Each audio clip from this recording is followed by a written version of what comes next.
What if everything you ever believed about your choices was a lie? You wake up in the morning, stretch your arms and decide, coffee or tea. A fleeting choice, harmless. But was it really a choice? Or had the decision been made long before your conscious mind claimed credit for it? Think about it. Did you pause, weigh the options, and consciously select coffee because of its bold aroma? Or was it just automatic? Perhaps the caffeine craving, the memory of yesterday's fatigue, or the cultural imprint of starting the day with coffee was already steering you before the thought even registered. And this is just breakfast. But what about bigger decisions? The career path you took, the person you chose to love, the beliefs you defend so fiercely. Did you truly choose them? Or were they subtly whispered into your psyche by unseen forces, long before you ever called them mine? Now imagine this. You stand at a crossroads, staring at two paths. One leads to a stable corporate life, a predictable routine with promised rewards. The other, a treacherous path of uncertainty, where dreams either bloom or wither. You pause, weigh the options. But do you really? By the time you choose, your mind has already decided, milliseconds before you become aware of making that choice. Studies in neuroscience reveal a chilling truth. Brain activity that indicates decision-making occurs before we consciously experience the act of choosing. The synapses fire, the neurons dance, and by the time you think you're weighing options, the decision is sealed. So, are you free? Or are you merely a spectator watching your own life unfold, mistaking preordained impulses for conscious control? Consider the words of Arthur Schopenhauer, who declared, "Man can do what he wills, but he cannot will what he wills." What if your desires, fears, and preferences, the very things that shape your decisions, are not yours to command? What if they are echoes of childhood conditioning, society's invisible hand guiding you, and biology whispering in your ear? You might think, but I chose this. I wanted this. But did you ever stop to ask, why do you want what you want? Perhaps the illusion is thicker than you realize. The corporate job, it promised safety, security your ancestors fought tooth and nail for, a genetic imprint etched into your DNA. The partner you chose, familiar patterns of attachment, rooted in childhood, replaying like a broken record. The beliefs you hold, shaped by the society that raised you, the media that flooded your consciousness, and the invisible scripts etched into your subconscious. But here's the paradox. You feel free. You feel like the author of your life's script. Every choice, a conscious act of will. Yet, if this freedom is merely the result of invisible programming, is it freedom at all? And if not, what happens to accountability? If your actions are the byproduct of forces beyond your control, your upbringing, your biology, your culture, can you be truly responsible for them? Can society justify punishment? Can morality assign blame if free will is nothing but a beautifully crafted illusion? Pause. Breathe. This realization doesn't sit easily. It gnaws at the edges of comfort.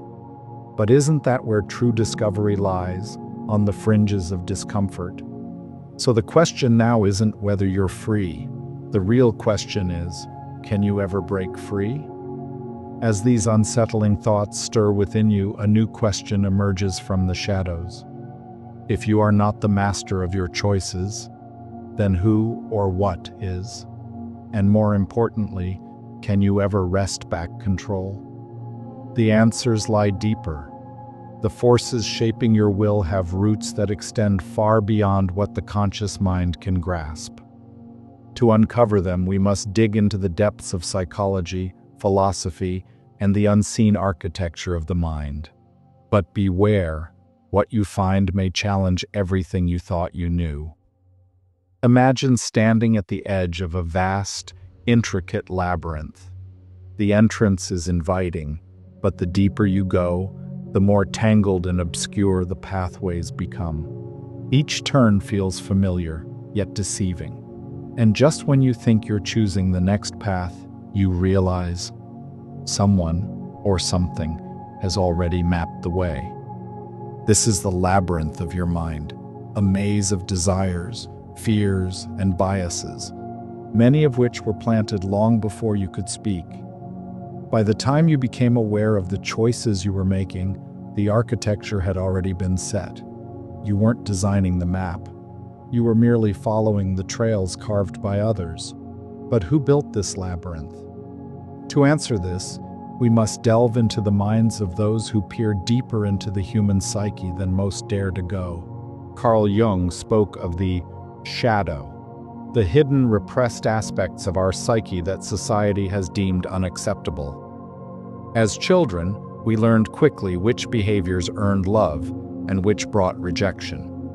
In response, we buried parts of ourselves: anger, ambition, sexuality, vulnerability, deep within the unconscious. But these rejected fragments never disappeared. They lurk in the shadows, whispering through our actions and desires. Jung warned that an unexamined shadow controls us from behind the curtain like a puppeteer.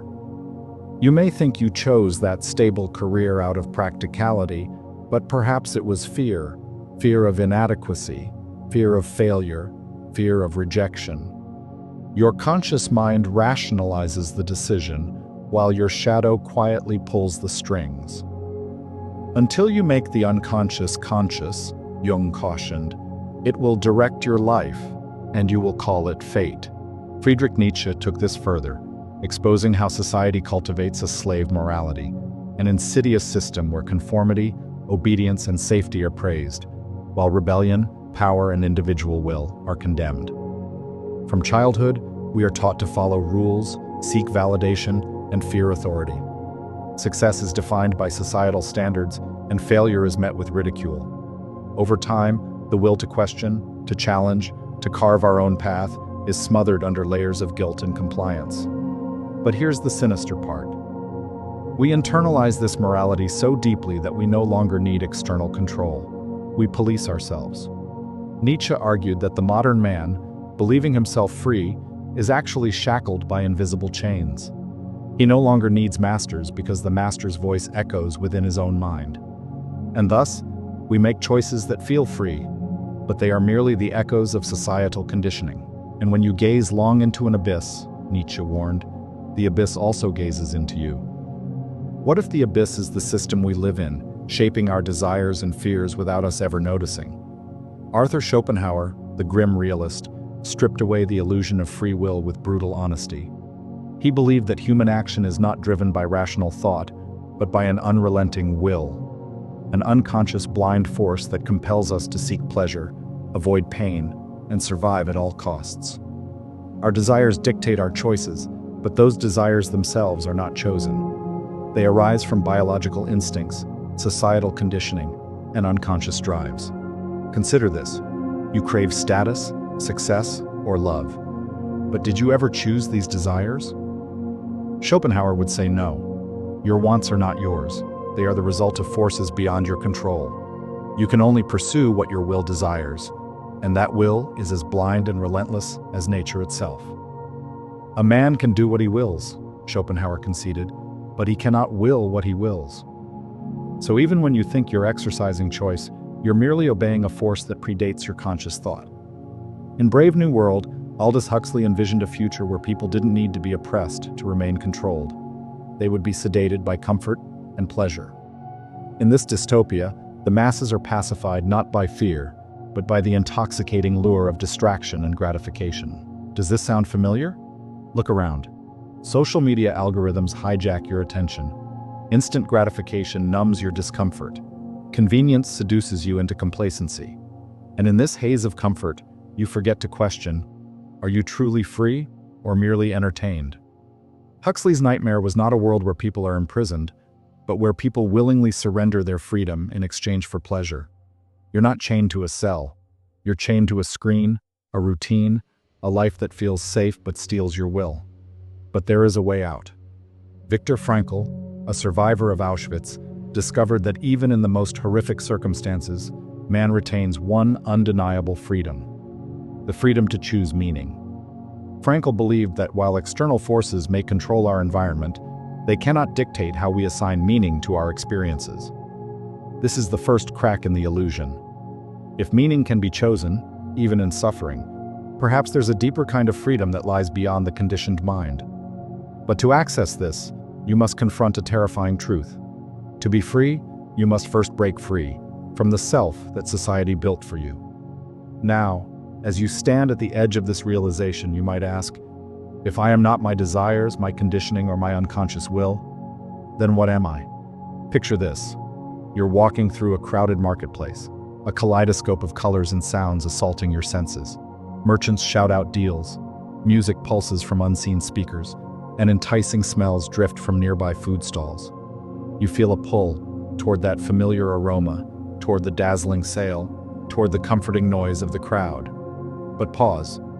Who is doing the choosing? Is it you, the conscious, rational being, making these micro-decisions? Or is it something deeper, something invisible? Beneath the surface, an intricate web of unseen forces silently manipulates your choices. Forces that neither ask for your permission nor seek your awareness. You don't resist because you don't even notice. And that is where the real danger lies. Every scroll on your phone, every notification ding, every like triggers a dopamine hit, a surge of pleasure that reinforces behavior. Your brain, wired for survival, rewards anything that feels good and reduces discomfort. But here's the trick. These micro-rewards don't just bring fleeting pleasure, they reprogram your brain. You're not making conscious decisions to spend hours on social media or binge-watch shows that numb your mind. The neural pathways are already set, each dopamine hit reinforcing the loop, turning voluntary actions into compulsive habits. Ever wonder why you feel restless without your phone? It's not boredom, it's withdrawal. Your brain craves the next hit, and before you know it, you've surrendered control. And the scariest part? You didn't even notice it happening. Now extend this beyond your phone. Your daily routines, the food you eat, the way you spend your free time. How many of these choices are truly yours? Or are they automated responses, conditioned through repetition, habit, and the seductive allure of comfort? A life on autopilot feels safe, but it also feels empty. But habits are just the beginning. Consider the people you surround yourself with. Your friends, your partners, your mentors. Did you truly choose them?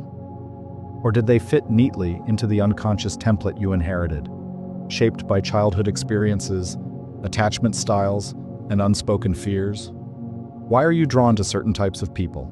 Is it love? Or is it familiarity disguised as attraction? Psychologists argue that we unconsciously seek out relationships that mirror unresolved patterns from our past.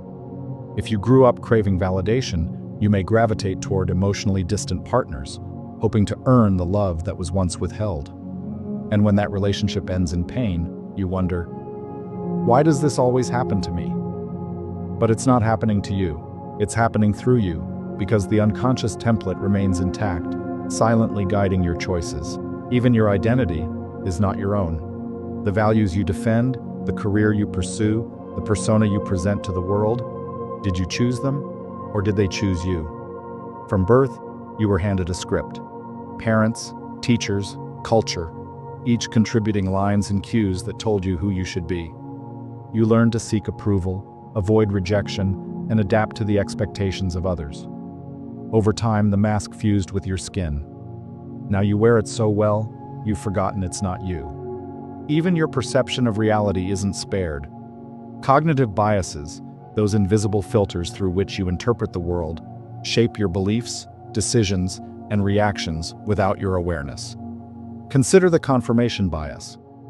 You believe something, perhaps that success requires relentless hustle or that vulnerability is weakness, and your mind selectively gathers information that supports this belief while ignoring contradictory evidence.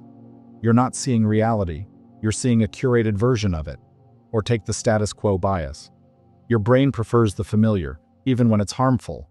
You stay in unfulfilling relationships, toxic environments, and unsatisfying careers. Not because they're good for you, but because leaving them triggers the unknown. And the unknown feels scarier than the known misery. And here's the chilling part. These biases operate beneath the surface. You don't question them because you don't even see them. They shape not just your opinions, but your very perception of what is true, real, and possible. If biases are the invisible architects of your mind, culture is the architect of your soul. From the moment you're born, society begins its quiet conditioning. You're taught what's normal, what's acceptable, and what it means to be successful, happy, or worthy. These messages are not shouted. They are whispered through movies, advertisements, education systems, and the stories we tell. Consider this. When was the last time you questioned what success really means? Is it wealth, recognition, or societal approval? Or is that definition an inheritance, passed down by a culture obsessed with external validation? You chase goals that feel like your own, but they're often echoes of what the world told you to want. And even when you achieve them, why does fulfillment still feel so far away? Now step back. Look at the patterns. Your habits, reinforced by dopamine loops. Your relationships, mirroring unresolved wounds. Your biases, filtering reality to fit familiar beliefs. Your culture, silently scripting your desires. What do you see? A life that feels familiar, comfortable, predictable, but also constrained, repetitive, and devoid of true agency. You're not living, you're reliving. Trapped in loops designed by forces you can't see, bound by choices that were never truly yours. But here's the terrifying question. What happens when you break free? If the choices you've made were never fully yours, who do you become when you finally strip away the illusion? And more importantly, do you have the courage to confront the void that lies beyond? Imagine standing at the threshold of a dark void. You've seen the illusion now, felt the weight of invisible chains binding your mind, heart, and soul. The scripts written by society, the habits carved by dopamine, the relationships shaped by unconscious wounds, all laid bare. But here's the unsettling part. Beyond this illusion, there is no map, no guide, no comforting voice to tell you what's next. Just silence. The terrifying emptiness of true freedom. And this is where most people turn back. But here's the secret that few dare to embrace. The void is not empty. It's pregnant with possibility, raw, untamed, and terrifyingly free. Are you ready to step into it? Rebellion begins with a question that shakes the foundation of your assumptions and forces you to confront the stories you've been told. Ask yourself, why do I want what I want? Is this desire truly mine, or was it planted by culture, family, or society? Do I believe this because it's true, or because it's familiar? But be warned, asking these questions doesn't bring comfort. It brings chaos. Because once you begin to question, the answers that emerge might unravel the identity you've built. And that's the point. Nietzsche's eternal return. Would you choose this life again? Friedrich Nietzsche posed a haunting thought experiment. If a demon were to visit you in the dead of night and tell you that you would live this life again and again in exactly the same way for eternity, would you curse him or celebrate? Now ask yourself, if you had to relive your life endlessly, would you feel pride or regret? Would you be trapped in a cycle of choices dictated by unseen forces? Or would you finally break free and choose differently?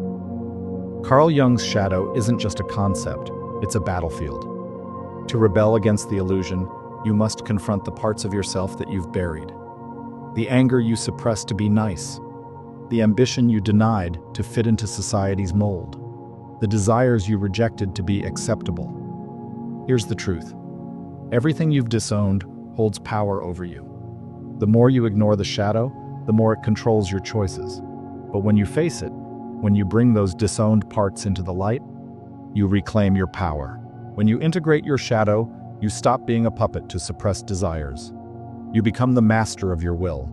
The brain craves comfort, but comfort breeds complacency, and complacency chains you to the illusion.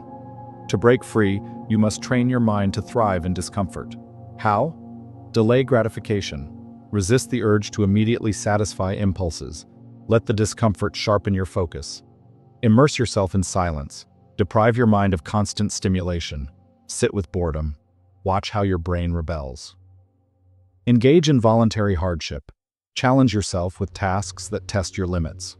Cold showers, fasting, intense physical exertion. Remind your mind that you are not at the mercy of comfort. Why does this matter? Because when you embrace discomfort, you rewrite the neural pathways that bind you to habitual patterns. You reclaim control over what your mind craves. Step 4. Destroy the old identity and create yourself anew. Man is not a fixed entity, wrote Jean-Paul Sartre. He is condemned to be free. But here's the terrifying truth about freedom. It demands that you take responsibility for creating yourself. You cannot hide behind the excuses of society, upbringing, or circumstance. To be free means to become the architect of your own existence. Prepare for loneliness. Prepare for doubt. Prepare for chaos. But know this: the price of true freedom is worth it. Once you've shattered the illusion, what remains? Meaning. Viktor Frankl's ultimate freedom. Viktor Frankl, who endured the horrors of Auschwitz, discovered the ultimate freedom: the power to assign meaning to your suffering. Even in the darkest moments, when every external freedom was stripped away, Frankl realized no one could take away his ability to choose meaning. When you build a life rooted in meaning, the illusion loses its grip. Desires lose their control. Conditioning loses its power. And you become untouchable. True freedom is not found in rebellion alone. It's found in the ability to stand alone, to face the void of the unknown without flinching. Most people can't. They return to the comfort of conformity, the warmth of familiarity, and the security of false certainty. But a few, a rare few, dare to stand on the precipice of the unknown and leap. You stand at the edge of the void. The chains that once bound you shattered. The illusions that seduced your mind exposed. You've confronted your shadow, rewired your mind, and abandoned the false identities that once defined you. But now, there's silence. No path, no guide. Just the raw, unfiltered weight of existence staring back at you. And this is where most people falter. Because the final truth is not a comforting revelation. It's not a moment of euphoria where everything clicks into place. It's terrifying. It's disorienting. It's the realization that there is no script, no meaning, unless you create it. Jean-Paul Sartre stood at this very precipice and gave it a name: radical freedom. He believed that once you strip away the illusions of society, religion, and identity, you're left with a horrifying truth. There is no inherent meaning, no divine script guiding your journey, no cosmic purpose preordained by some higher power, just the infinite expanse of possibility. And this realization comes with a burden, the burden of responsibility. If life has no inherent meaning, then you are solely responsible for creating it. There's no one left to blame, not society, not your parents, not your past. You are the architect now. But here's where most people break. They stare into the abyss and feel paralyzed. Because radical freedom is terrifying. To know that every choice, every action, every moment carries the weight of defining who you are. That's the heaviest burden a human can bear.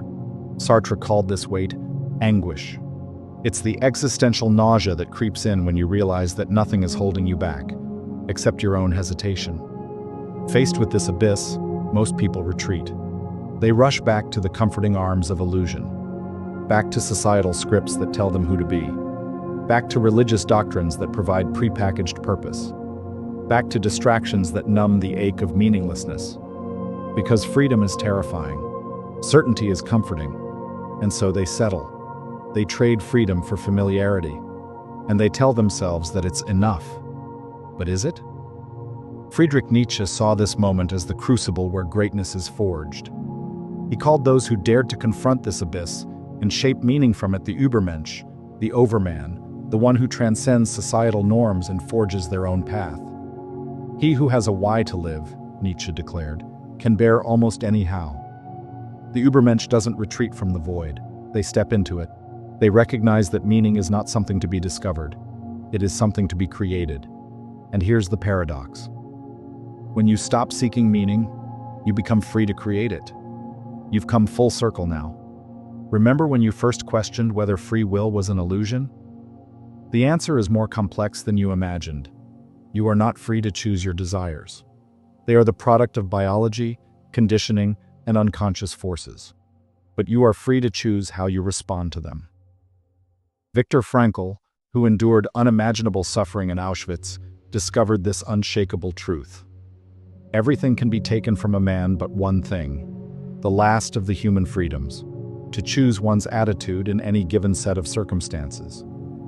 You may not control the hand you're dealt, but you control how you play it.